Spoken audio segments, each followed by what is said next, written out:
今天是出壳第8天，我发现这2天长得好像蛮快的诶，真的是一天一个样啊！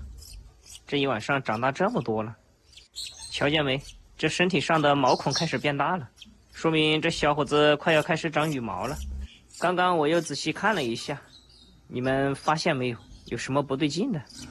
看这头顶变黑了，还有翅膀也有点黑黑的，真不错呀！8天就开始包羽管了，想想老14、20来天才开始包嘞，这真的是没有对比就没有伤害啊！来吧，一起猜猜今天它多重了。我先来猜，肯定有10克左右。看看，12.3。呀，这有没有称错呀？提起来再称一下看看。没错呀。12.4，再确认一下，该不会是我眼花了吧？0。12.3，没问题啊。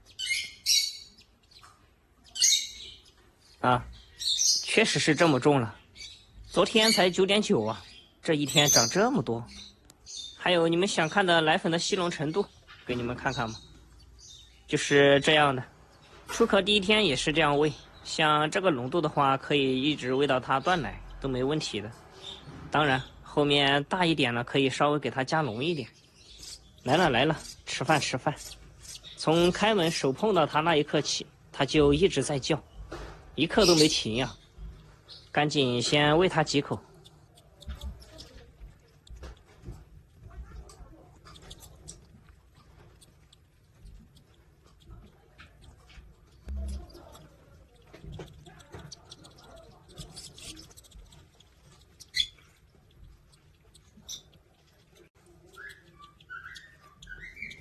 你吹完哎，老14。放了这么久的音乐给他听，终于会开口吹2句了。这家伙来了来了。这2天这素郎也长得特别大，现在喂一次我估计要5个小时才能喂它了，吃的特别多。不过它还是老样子，就算把它喂得要爆炸了，它还是要吃。好了，吃完了。别叫了，你都吃得这么饱了，你看看。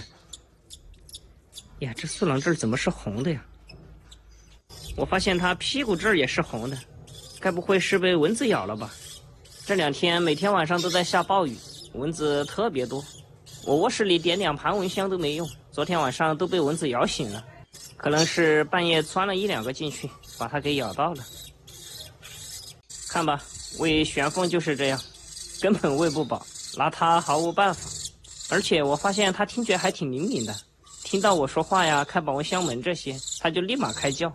但凡有一点风吹草动，立刻就把它激活了。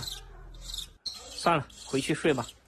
本来我是想把它拿到手上，让它在手里睡一会儿，但是看它这个样子，应该在我手里也是睡不着了，所以只能把它放回去了。瞧见没？盖都盖不住，有一种你越弄它，它越兴奋的感觉。行了，想看它长大了是什么样子、什么颜色的朋友，记得点个关注哦。